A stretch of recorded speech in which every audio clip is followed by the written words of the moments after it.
We are back. We are back. Today, we are talking all about the top 3 positive things going into 2025 and the top 3 negative things going into 2025 in relation to the Walt Disney Company. This is parks, studio, whatever. This is a member topic from Gem family here at OG55. We're going to talk about it. We're going to break it down up next on OG54.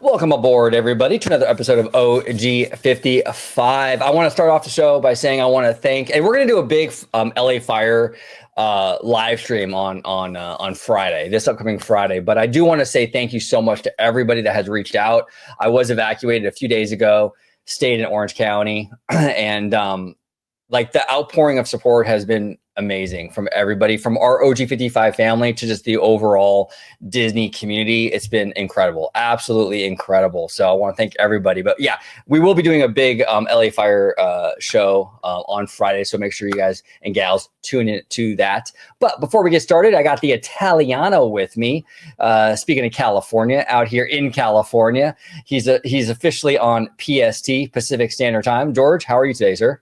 Doing good, and glad to be back, to be doing this show. I mean, with all that's been going on with the craziness, I wasn't even sure, glad you and your family is safe, obviously. But after the fact, we did our our last show, like I was talking to you and I said, if God forbid, if something were to happen to your house, like, was that literally the last time that I would see what I'm used to seeing all the time of you recording? It's like all your stuff and everything. Like I like just thinking about it was just like boggling my mind. But I'm so glad that you and your family are okay. The Haas is still in one piece. So yeah.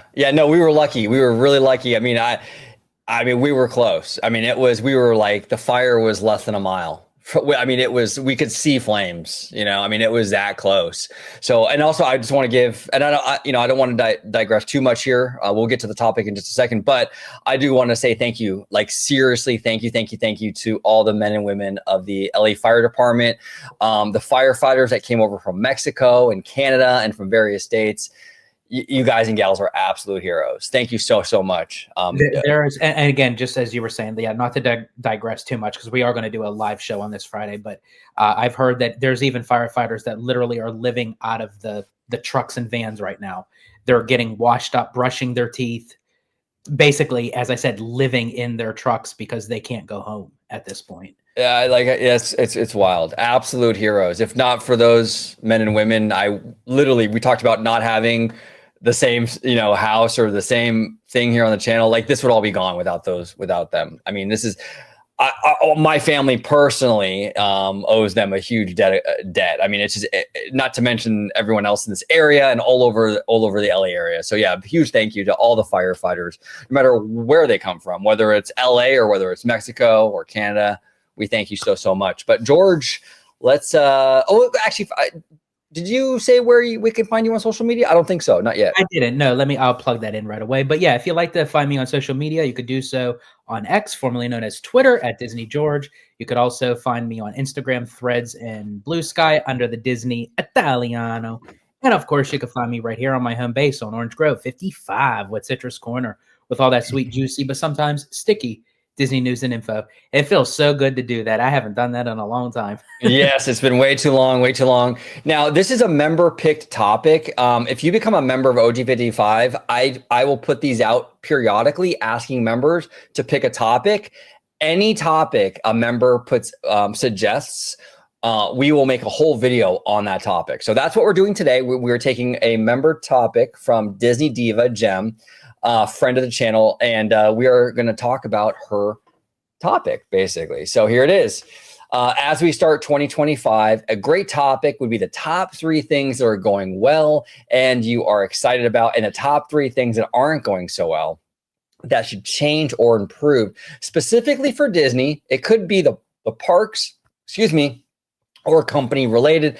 Thanks for letting me add a topic. Of course, Jem, we do appreciate you. It's always great to see you in the chat. We love you. You are awesome.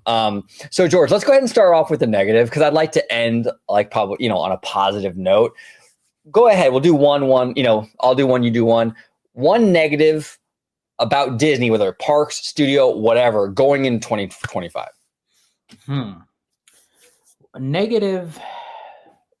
One negative.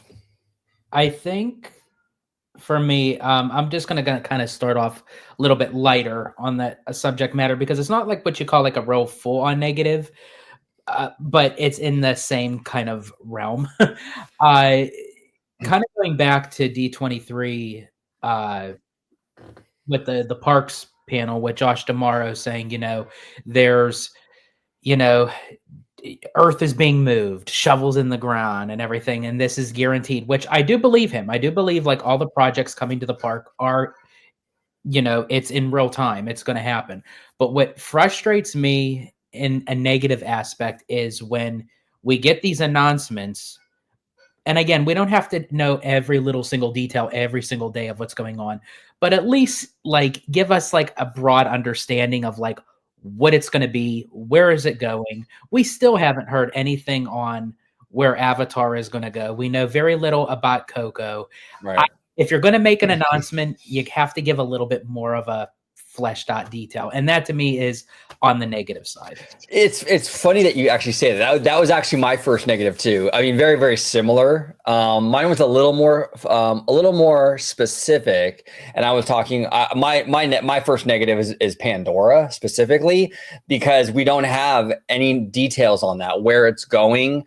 We haven't seen any, like you were saying, George. We haven't seen any movement on that. We would definitely need the Eastern Gateway project parking structure to be started pretty soon. I mean, this parking structure needs to be in place, whether they do the Symbol lot or whether they expand Hollywood Land out into the bus load area. Wherever they decide to put Pandora, you're going to need the Eastern Gateway done. Well, that project is probably going to take about 2 years. Pixar PAL structure, I think, took about 18 months or something like that. So you need about 2 years. Well, D'Amaro said at D23, we were sitting right there. Thanks to Lucas Kim. Shout out to Lucas Kim. But we were sitting right there. We had the floor seats and everything. And D'Amaro, clear as day, said all this will be done in 5 years. You got to get started on this, Josh. This is now we're getting down to the wire here. It's already 2025, so that's a negative for me. I mean, I remember when we went into the DCA, 2.0 thing in like 2007, we pretty much knew everything. We knew where Cars Land was going. We knew where Mermaid was going. We knew where these projects were going to be. And it was very clear and concise. This is very much up in the air. We don't know where Pandora's going. We don't know when it's going to start. We don't know if it's even going to make the 5 years. We don't know where Coco is even going, which is just one attraction. There's a lot of question marks, I recently went on the Pixar Pal Around, or AKA Mickey's Fun Wheel, AKA the Sun Wheel. The Sun Wheel. So I wanted to get like a broad perspective, like to see like what I could see like above like an aerial view, sort of speak. Because recently they closed down the Timon parking lot permanently so they could start the expansion for Avengers. As of right now, there's no cranes, nothing going on, but the parking lot is shut down. And then also I wanted to look where behind the pier where supposedly Coco is going to go. And as I said, I didn't see no cranes, nothing kind of like moving. But again, they just shut it down recently. But as far as like where Coco's supposedly going to go, I'm looking at it and I get it, forced perspective that if they clear that whole section out, maybe they could fit. It just doesn't look big enough. It looks like that they're going to squeeze this massive show building of what D'Amaro is claiming. This is going to be on par with Pirates and Haunted Mansion. It just doesn't look big enough for me. And the only way that you would be able to get even an entranceway is literally you open up where the Pixar Promenade is, where they have the Pixar meet and greets, and boom, you enter right into the show building, because that's the only way you could do it. Yeah. There's no even room if they even wanted to do a little Mexican village back there. I know. And that's why I don't really want, I don't know. I don't really want it to go into the pier. I know a lot of fans want it to go into Pixar Pier. I am like on the record like a bajillion and one time saying how much I don't like Pixar Pier. I think it looks very cheap. I think it looks very regional park. And again, I'm not trying to be like a snob or anything like that, but Disney is not a regional park. I mean, we have a lot of locals here, but Disneyland is known around the world. You know what I'm saying? It's technically, yes, we have a lot of locals, but it's very much a worldwide global thing, even though. And I just think that whole Pixar Pier area just looks like something that you would find at like a Knott's or, or some other like Busch Gardens thing.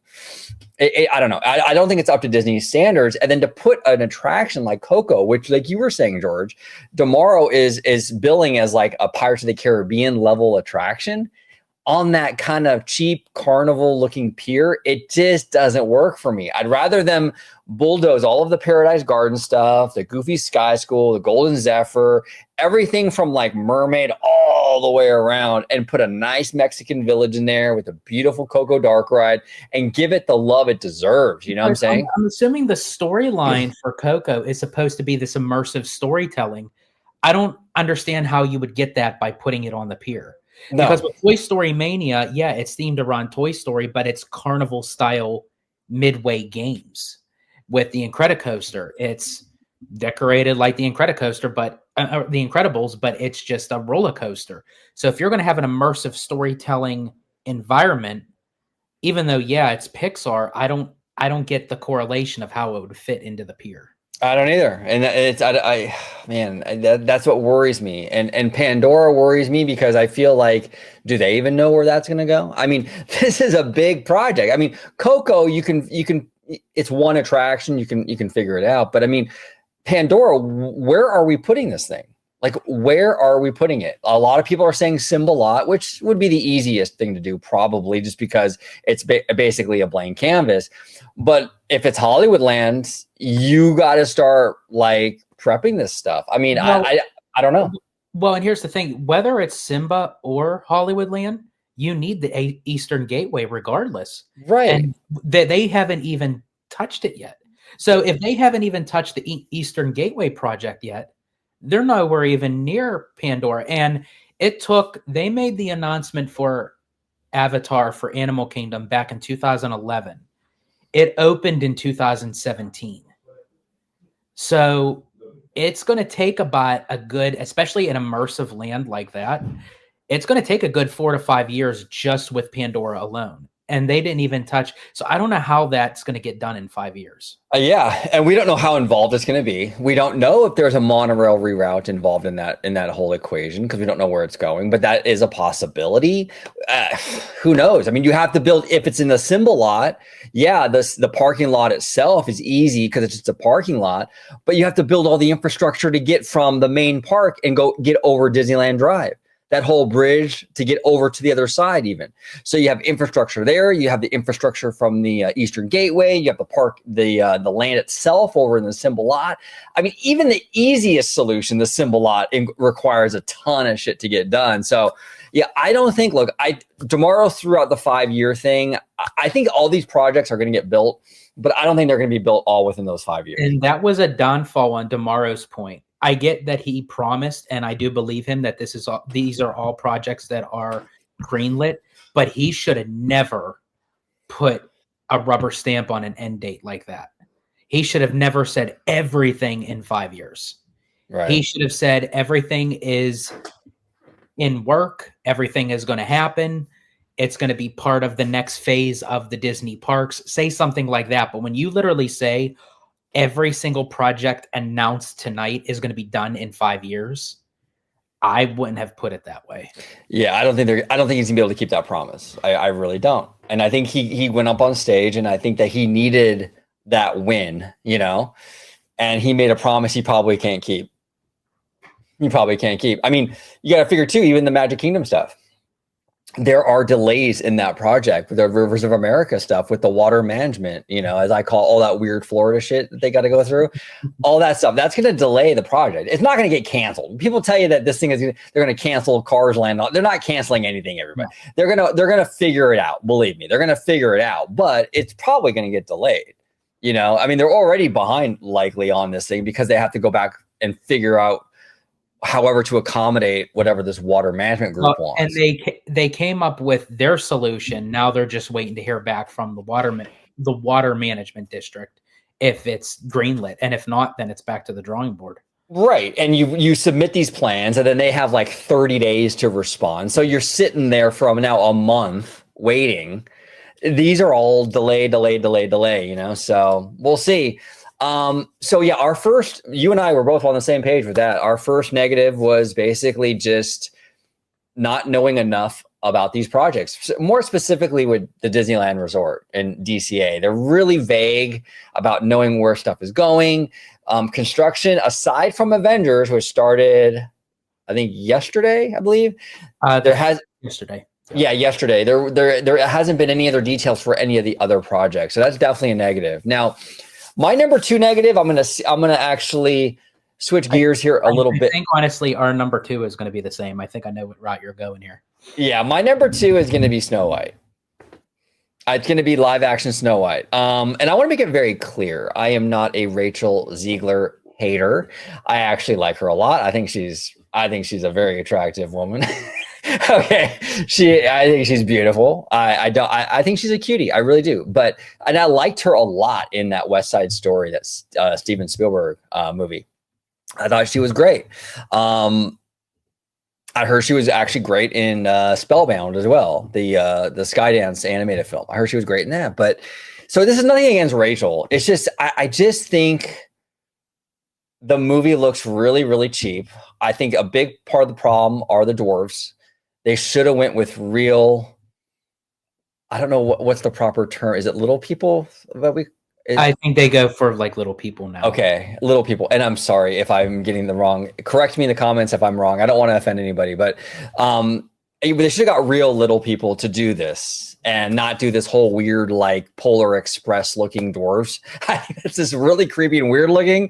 They should have got real people to do it, and it just looks bad. And I think this movie.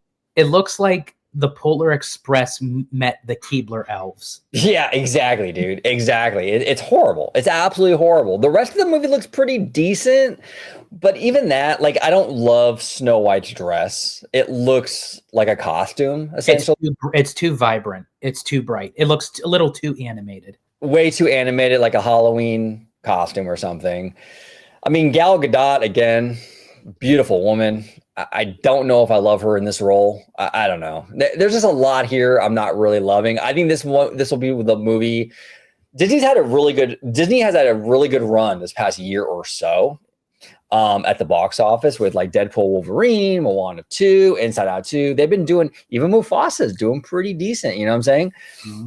I think Snow White is not going to be that thing. And even though this is actually our number 2 negative, I'm just going to kind of not defend the movie, but defend Disney on that notion where folks, when the movie comes out, people, you know, you're going to see the YouTubers that are going to be like, see, we told you Disney is still at it, making crappy movies, yada, yada. We also have to remember too, Snow White has been in production for how many years? Yes. This was a movie that was part of the time era where they were like treading on water as to like what would fit in that time, where it was like, okay, we can't talk about this, we can't talk about that, you know, it's like we can't have the prince, you know, give her a kiss unwillingly and everything. And I don't even think a prince is even involved in this story with the live action, as far as I know. I think it's all about basically Snow White becoming this kind of a crusader, so to speak, that she's taking on the queen head on herself and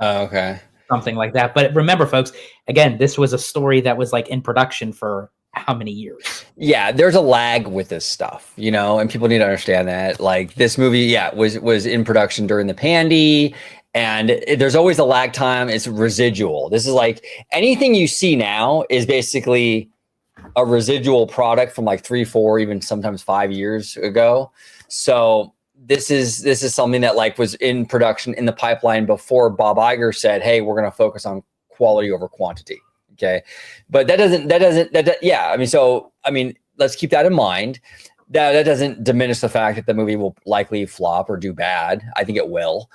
A lot of people say we'll just throw it on the streaming service. I mean, it's easy to say that, but I mean, that's a huge loss. I mean, that's probably even worse, to be honest with you, to do that financially. So they're probably better just to sort of like just rip the Band-Aid off, get that thing in theaters, and hopefully it makes enough money to at least make its money back. But we'll see. That's a huge negative. That is a huge, huge negative. And then also, I think we agree, George, the live action remakes in general. I think their time has come. It's getting really, really old. And unfortunately, I think there's news now. Disney, I don't know if Disney actually confirmed this, but there was like in talks that because of the surprise success of Mufasa, they're actually doing another adaptation of The Lion King. I don't know in what format. I don't know if this is going to be a continuation of Mufasa, if this is going to be an origin story of Scar. It's like, I don't know, but I don't know. Yeah, I think that they're beating it with a stick too much. Yeah, they are. You know, I mean, look, I'll give them credit. I think the Lilo and Stitch movie looks really cute. I think they nailed it in terms of how Stitch looks. I think he looks great in CGI. That will probably do really well. I think the normies are going to eat the shit out of that movie. They're going to love it, dude. Okay. Because Stitch is freaking adorable, you know, and that movie's going to, I'm telling you right now, mark my words, that movie is going to do money in Japan. Okay. They love Stitch. So that'll probably do really well. Snow White, not so much. Moana, see, I don't know. Moana live action will probably do well too, just because it's Moana, though. It's right. And see, and that's where a lot of people think, okay, well, like this is Disney's mentality. Oh, it's live action. People are still going for it. Well, you put anything with Moana, they literally turned a series into a feature film, and look how successful it was. You know, so to actually do a live action with The Rock, yeah, I mean that's money gold. We already know that's going to happen. Yeah, anything Moana is going to be big. That's a huge franchise. So number 3, what is our last and final negative going into 2025? The Italiano. What say you, sir? It could be parks. It could be studio. It could be anything. Yeah, I'm trying to think because there's so many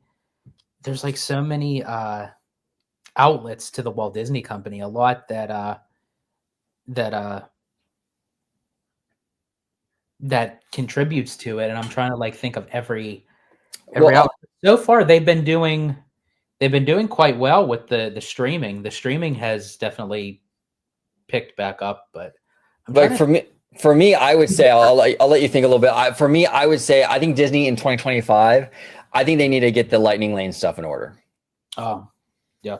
I think after we went to HHN, I say this all the time, but after we went to HHN at Universal and did their Express Pass, the Disney skip the line service is a total mess in comparison, you know, and Disney needs to really get that under control and really streamline it. There's too much going on with that whole service.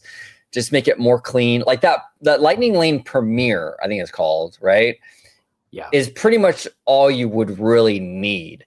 The problem is they have the other lower tiers tacked onto that, and then those $40 people are going through the same line that the $400 people are going through. So it creates a mess. Not even just that. Like even looking at the whole thing where any of the Lightning lanes get intermixed with even the standby line people. Like, why can't the Lightning lane just have their own lane? That's why it's a Lightning lane. It's like when you go to Universal, it's a specific line that's only for Lightning lane. You don't segue into this kind of crossroads where you mix in with the standby line people. Yeah.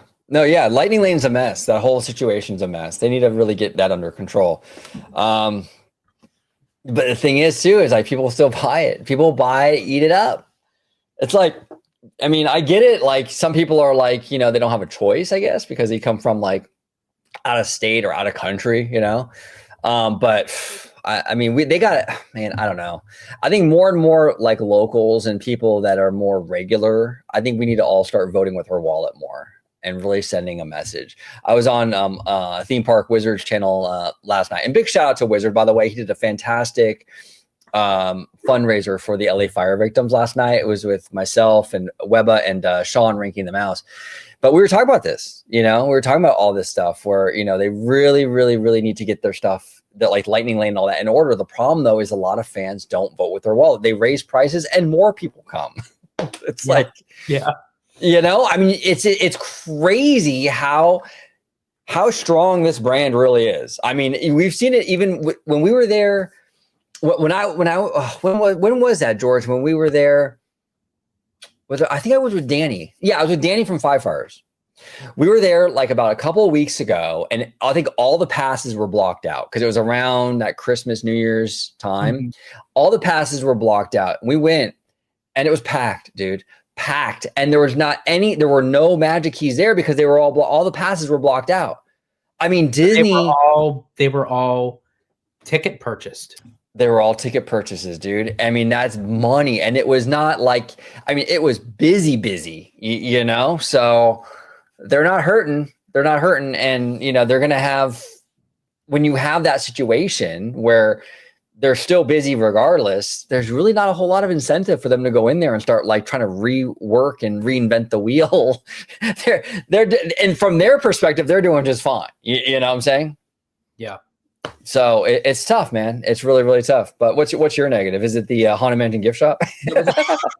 That was actually a good one with the Lightning Lanes. I forgot about it, but yet it's like the core of like, I think of all us Disney parks enthusiasts, like the Lightning Lane. Yeah, Disney really needs to get a grip on that for sure. I'm going to actually go back to the studio side.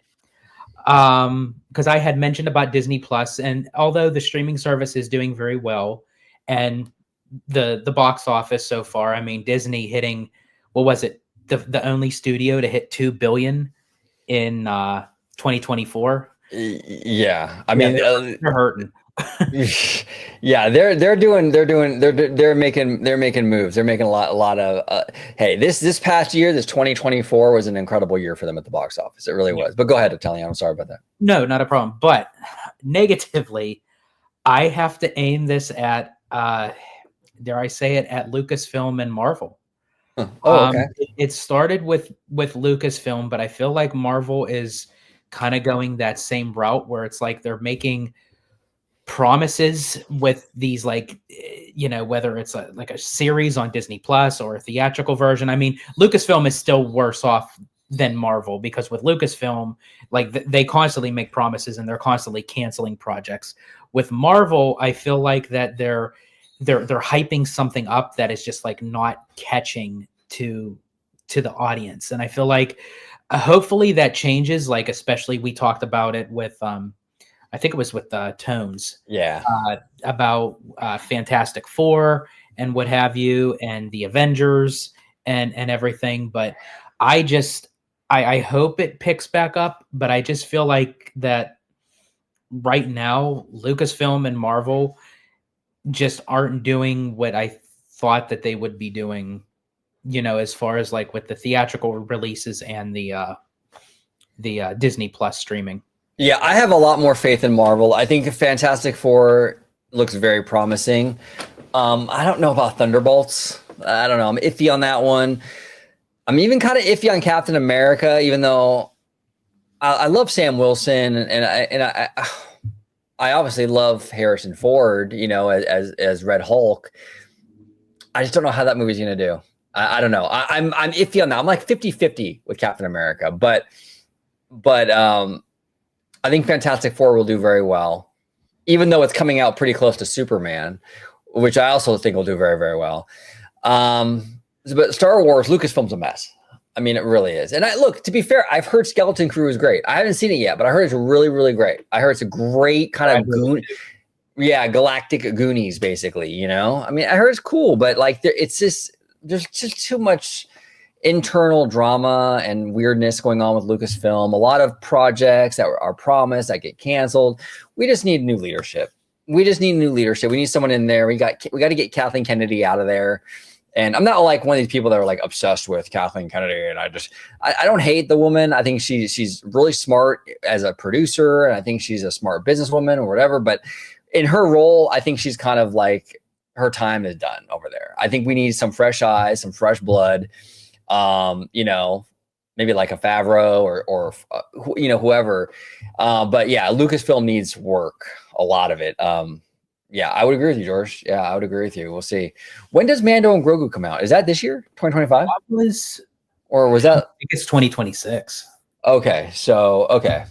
Yeah. So that might be the turnaround right there, because I think that movie is like Moana, basically, like where it's freaking Grogu. It's gonna make $1.5 billion off of him. You know? Just him alone. Yeah. So it's interesting. So yeah, those are our three negatives. I mean, you know, we got Lightning Lane, we got the state of Marvel and Star Wars, we got the kind of the uncertainty around all these projects over at DCA, like Coco and Avatar, Snow White, you know, those live action films. So those are our negatives, Disney Diva. That's going into 2025. Those are the negatives. But let's get into the positives. Italiano, your number one positive going into 2025. My number one, moving into 2025, which I believe, honestly, I think it might be yours as well, is I'm really looking forward to that Walt Disney animatronic at Disneyland. Yes. Like, I cannot wait. I'm hoping and praying Disney has to get this right. This isn't something that's like, okay, well, they can fumble on it a little bit, you know, they can make it up for it. No, they have to get this right, like from the top of his head down to the shoes. Yes, like, no, yeah. And I just have to just say, we have a mutual friend that, honestly, this was the best line I think I've ever heard, that he was a little bit iffy on the audio animatronic, and I quote, Yes, "That's like a church making an animatronic of Jesus Christ." Right. He's like, I don't know how I feel about it, but I mean, I can understand the concern, because this is Walt Disney. Like, this is the founder of the company. Like, and it's like, you can't create a Walt impersonating Hillary Clinton who's impersonating Trump. Like, you need actual Walt Disney. You need Walt. It needs to be the best animatronic they ever did. You can't have it circuiting and saying Chapek lines. Apologize for not being the ally that you needed me to be. It needs to be Walt. You know, it can't, like, you know, break down or anything like that. No, but this needs to be a home run. This needs to be like, you know, hitting it out of the park, no pun intended, like grand slam, like everyone is like blown away by it. So this is interesting. It's a positive thing. This is actually my number one as well. It's funny, but like the Walt animatronic is something that I'm really looking forward to. If they stick the landing with this thing, I'll be sitting in the audience with goosebumps, because you have a physical Walt Disney there with his actual voice. They're not using AI. This is real audio from Walt. That could be extremely surreal. And that could be a real crazy kind of like emotional moment for a lot of fans. But you have to do it right, though. You have to bring it. You have to like make it look like Walt. You have to move like Walt. This is not an easy thing. But if they hit if they hit it out of the park, if they stick that landing, this could be the most incredible thing. And I don't think this will be the last place we see them. If it is a success and fans love it and they embrace it, just like the partner statue and the Walt and Mickey statues and what have you that we see around the world now, I think we'll see more Walt animatronics. Maybe we'll see a Walt animatronic in the Carousel of Progress at Magic Kingdom or something, you know? I can see them utilizing it a lot in various locations, but we'll see, you know? I agree. I think, honestly, yeah, this could be the start. Well, I'm going to quote me. I'm going to show my age. I'm going to quote High School Musical. This could be the start of something new. So, but yeah, like he could be in the Carousel of Progress building, as you had mentioned, in Tomorrowland. They may change it up with, like, take out the Hall of Presidents, put him in Liberty Square. They may even put him in Epcot. You know, maybe do like a show somewhere where he's like telling about the Florida Project and about what he really wanted Epcot to be. I think that would be really cool. Yeah, no, absolutely, absolutely. So this is, yeah, I would agree with you. It's a win. It's absolutely a win. It's absolutely a positive. Is there a chance that they fumble this? Yes, there's always a chance. But I don't. I think this is such a serious thing, and the Imagineering understands the mission, so to And speak, the families involved. and the families are involved. Exactly, exactly. So I would be very surprised if it ends up looking bad. I think it'll be okay. I really, really do. So now my number two, because both of our number ones is the Walt animatronic. My number two is actually kind of a topical story. I've been really, really impressed with the Walt Disney Company's what would you call it, response to the LA fires. Disney as a company is donating 15 million, and it was just the news just dropped actually like an hour ago that Bob Iger says they're going to actually. Well, here I'll pull up the story. Give me 1 second. They're actually giving cast members, people that are affected by the fires, like cast members that are affected by it. They're actually going to be. Let me see. I'll show you guys the article right now. Bear with me just for a second while I pull this up, because I think this is really, really cool, and this is a story near and dear to my heart now because I was so close to it. It's like, it's wild. But Scott Gustin here says about 100 displaced Disney employees impacted by the LA wildfires have been staying in hotel rooms at Disneyland. Once evacuation orders are lifted, employees will get 2 months of free furnished housing. Bob Iger told the New York Times, quote, "We want to help rebuild." I love this. So they did the 15 million. They're gonna donate to the victims, the LA fire, right? Victims. And then now Disney employees are going to have 2 free months of housing on Disney. I love this. I love their response so far to this fire situation. I think it's fantastic. This is the thing too, with this fire, a massive, massive disaster. But amongst the disaster that this is, and it's an ongoing disaster, the fires are still going. Another one popped up actually like an hour or two ago, again in my area. I'm not in any danger, but like just within miles away. I mean, this is an ongoing thing. The Stone Fire. It's in the northeast San Fernando Valley. Okay, if it's the Stone Fire, I did get an update on that. They do have that one out. It is controlled.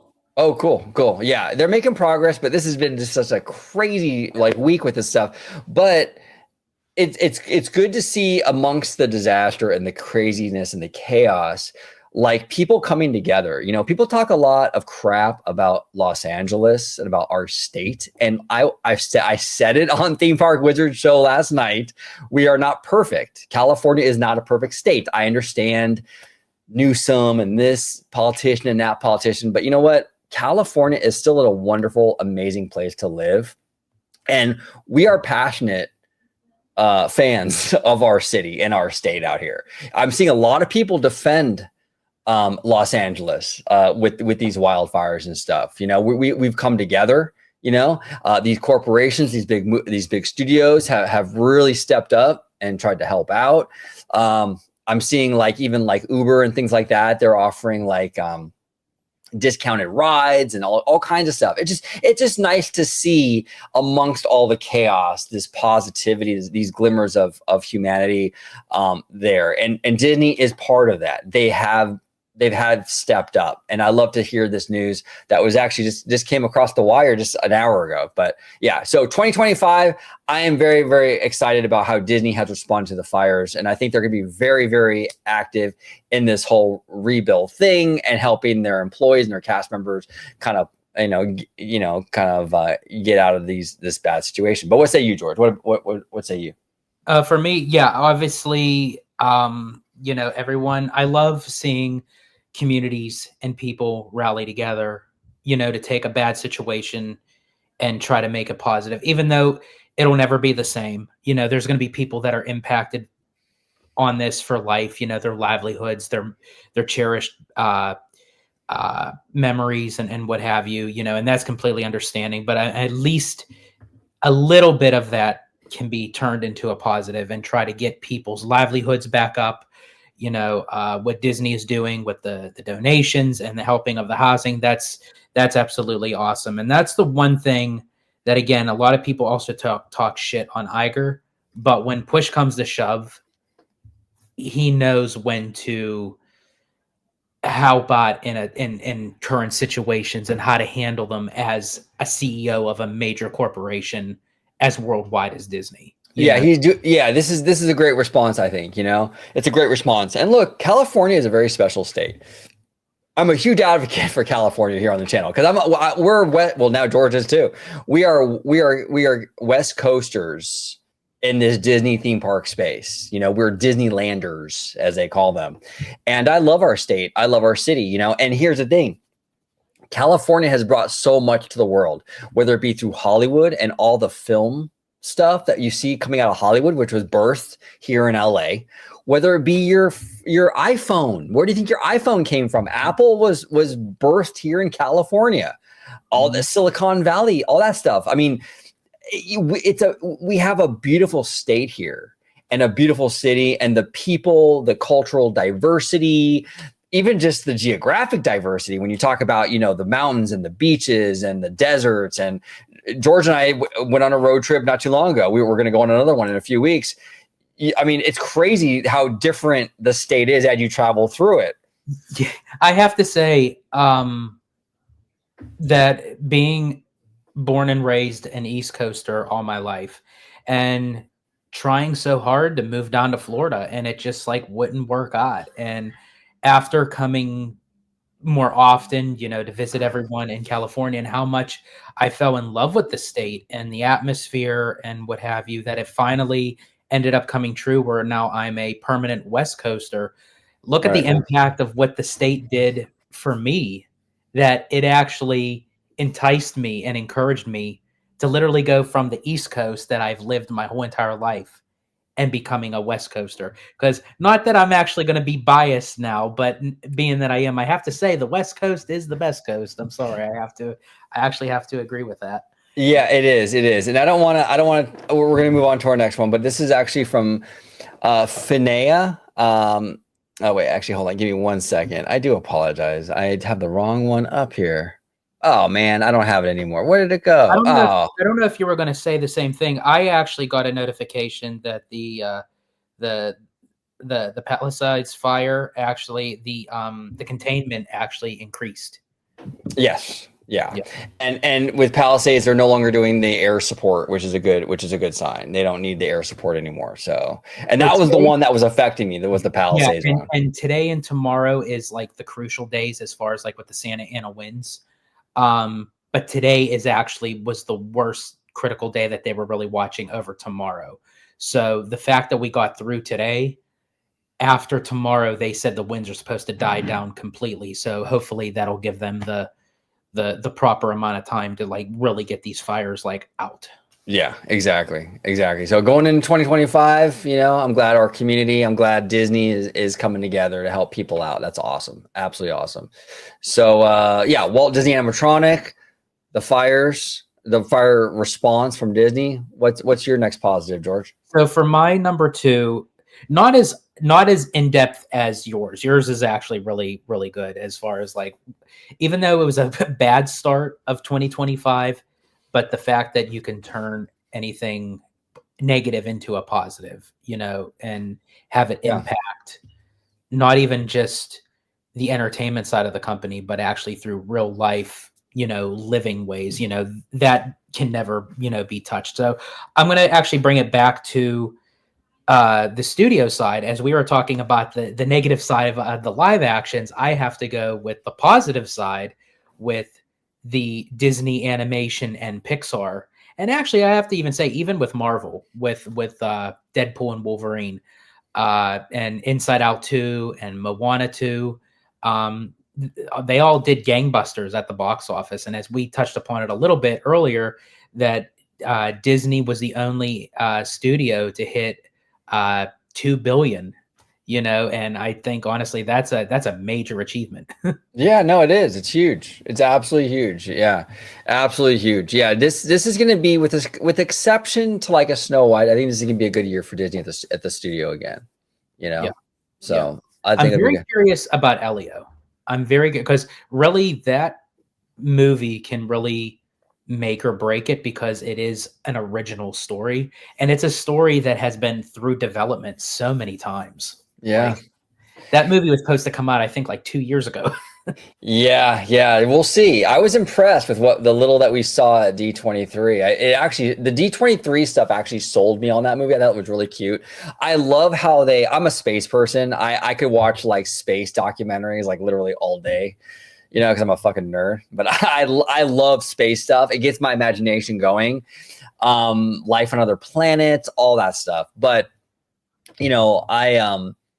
I like how they kind of tapped into that energy a little bit about like what's out there and kind of, I like that. I was really impressed by it. We'll see. I mean, we'll have to see how the final movie comes out, but I'm excited for it. I think, and I like how Pete Docter has handled Pixar. I like the new direction that the movie is going. Like when I first saw the teaser trailer at I think it was D23 2022, I didn't really care for it. But I'm a little bit interested now that they actually reworked it and kind of came up with a new kind of storyline to it. Yeah, no, absolutely. So my number 3 positive is actually kind of tied to my number 1 negative, which is kind of interesting. My number 3 positive is actually the Avengers Campus project. One of the D23 announcements, basically part of that whole package. I'm really excited that they officially started construction yesterday, January 13th, Monday. It was announced they officially started construction. So now we're getting the e-ticket that we were promised before the pandemic. Okay, crazy. We're getting the e-ticket. We're getting the Stark Flight Lab. This is really going to flesh, I think, Avengers Campus out. Because I was evacuated. I stayed over there in Orange County. So I did some park time while I was down there, and Avengers Campus is okay, but it definitely needs that e-ticket. It definitely needs that thing. You know what I'm saying? The thing, the thing. It needs that thing, So I think that will really help it out a lot. So now I do have concerns. Like now, Avengers Campus hallway, I should say. Yeah. It feels like that's exactly what it is. It just feels like it's just a walking path just to get from one side of the park to the other. Like people aren't really like utilizing it as a land. No, it's not enough. You need that e-ticket. I do have concerns though with the e-ticket. One of my concerns is that big boxy building right behind Mission Breakout. I hope it doesn't affect the scale of Mission Breakout, because part of the intrigue or the cool factor of Breakout is, oh my God, it's so big, it's so tall. You put this big boxy building behind it, you might ruin that scale a lot. Yeah, we'll see. That worries me. But we'll see how that shakes out. But just to have the e-ticket will be fantastic, and then we'll see how that Flight Lab one is. I think for me, I'm curious more about Stark Flight Lab. Yeah. I think because the concept seems so simple that they're just going to have like all these KUKA arms like out in the open, like right next to each other, and you just get to like look at it while you're going through the queue, or if that's how they're going to do it. And is it going to be more closed in, like Forbidden Journey? Is it going to be more opened? Like I'm curious to see how that'll work. Yeah, me too. But I'm glad they're starting on it. We're finally getting some ground movement on that, finally. So that's good. So once they get this project going, maybe now we'll start to hear more about the other stuff, Yeah. We'll see. I think you have one more, right? If my math is correct. Okay, what's your final positive, George? So my final positive is sort of like yours, but I'm going to go over to the East Coast for Walt Disney World, that they started the putting up the walls for the construction for the first phase of Tropical Americas. Oh, that's right. They started dismantling Triceratops Spin, and Chester and Hester's Dinorama is basically pretty much extinct at this. No pun intended, folks. But walls are going up, and the first phase for the Encanto area is about to get underway. And Dinosaur it's going to be open for the whole year of 2025, and then in sometime of 2026, Dinosaur will be going down to make way for Indiana Jones. Yeah. No, that was the weakest area of my favorite park, Animal Kingdom. The whole park has this very organic, kind of lived in, like realism kind of going for it, right? And then you turn the corner, you're in this like world of like this plasticky, brightly colored dinosaur thing. It doesn't look good, and it's just cheap. It screams Michael Eisner circa 2001 ish. It was that early DCA sort of energy. Animal Kingdom deserves better. It does, and it's getting better. This Tropical Americas thing is going to be incredible. It'll be on par with Asia and the other areas in that park now. Yeah. And come on, you're getting Indiana Jones adventure, dude. I mean, shit. I know, and it's a new type of adventure. It's not going to be like the same one of Disneyland, which I was worried about that because I thought I love Indiana Jones Adventure at Disneyland. It's my favorite ride in all of the park, and I thought I don't want a carbon copy. I want something new, something different. Something that would fit in with Animal Kingdom, and that's what we're getting. Plus, on top of Encanto, which I'm assuming is going to be like a Mystic Manor type of style Omnimover kind of ride, which I'm very excited about that as well. So, and then of course with the carousel, it's supposed to be like a wood carving kind of carousel of all the Disney animals and what have you. And people were kind of like comparing it to Epic Universe's carousel, like of how like it's like the carousel is supposed to like move, which is really cool, like in different directions and everything. That's really cool. But it's like, do we have to keep doing this thing with this back and forth? It's like, oh, well, Animal Kingdom's getting a carved carousel, but Epic Universe is getting this. It's like, well, it fits in with the theme with Epic Universe for Celestial Park. This is going to fit well with Tropical Americas. Every project requires a different approach. You know what I'm saying? And I love the carousel we're getting in Animal Kingdom, but I also love the carousel we're getting over at Epic Universe. I've said for a long time that the Celestial Park is like the Universal logo in physical form. Yeah. Like the Universal logo is like, you see Earth and the Universal comes around it. You see the stars and all that stuff. And Celestial Park is like walking into a Universal movie, and Celestial Park is the Universal logo. And I got to give credit. That's not my theory. That's not my idea. That was actually a friend of the channel, Slimer. He actually brought that up. I think it's absolutely brilliant. I love that. But, so yeah, I mean, both will be really, really cool. And we're excited about Epic Universe. You're going to be going there in May. I am. Opening day. That's going to be really interesting. But I'm glad in a way I'm going opening day because I want to see how park operations is going to be handled, how getting the guest flow into each portal, into each land and what have you. It's not really all about for me and Abby to say, oh, let's see how much we can do all in one day. We are excited to try as much as we can, but we really want to see how Universal handles all this with a brand new theme park. Yeah, no, 100%. And look, I know, Jem, I know you asked for what we're excited for Disney, positive and negative. But I mean, if you open it up to just everything, Epic Universe is on that list. And that's a positive. That's on the positive list. It's definitely on that list. So remember that here, folks. You're hearing it from us. We still find positivity in Universal. We do. That park has a lot of cool stuff. It's weird though how my mindset has shifted on various projects, because initially I was like all about the Donkey Kong thing.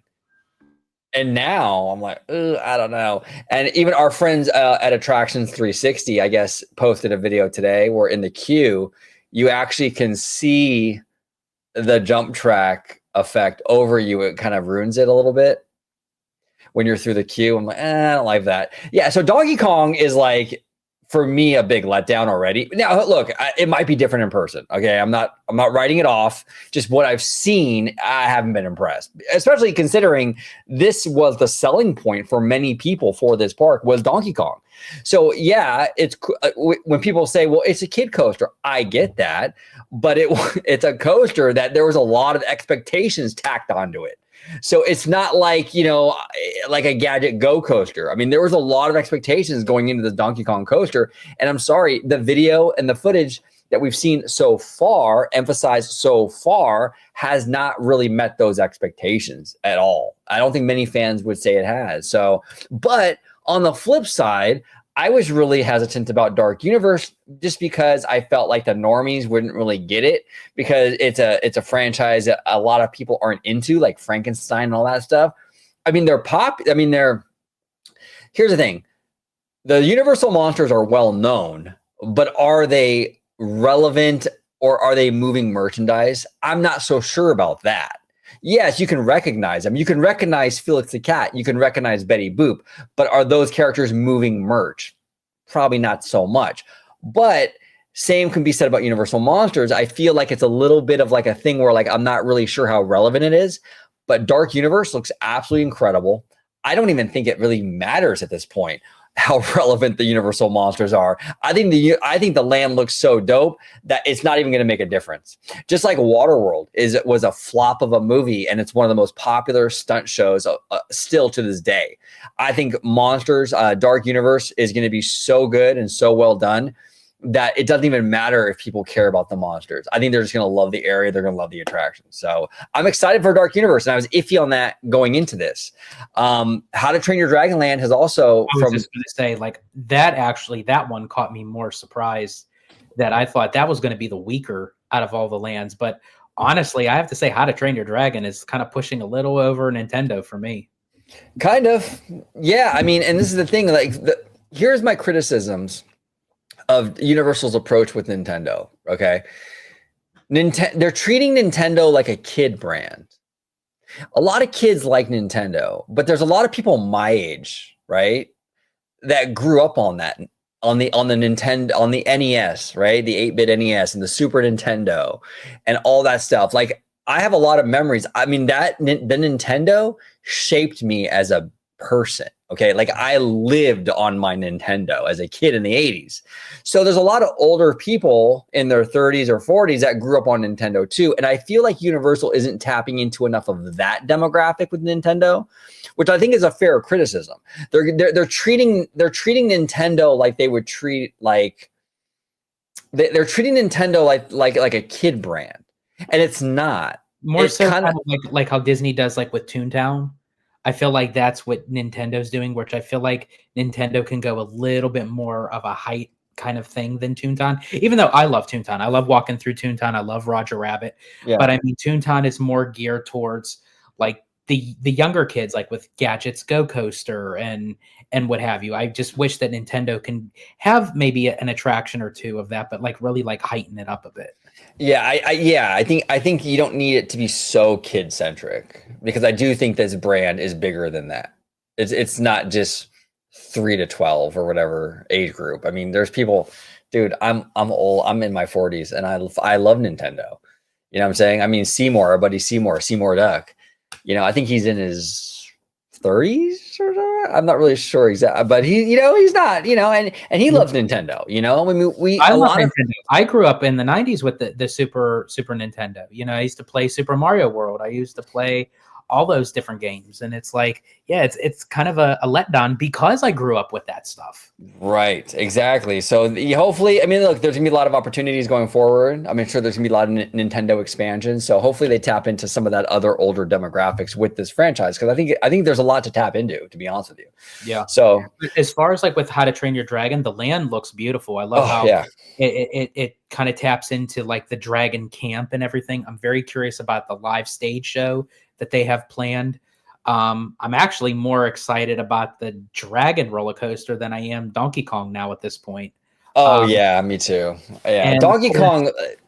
I'm not. The hype for me has gone way down. Yeah, as I said, I still will give it a shot. You know, I just go by the POV, but I don't know. I'm a little bit iffy on that, and especially too with the trailer that was released with the live action. Now that is a live action.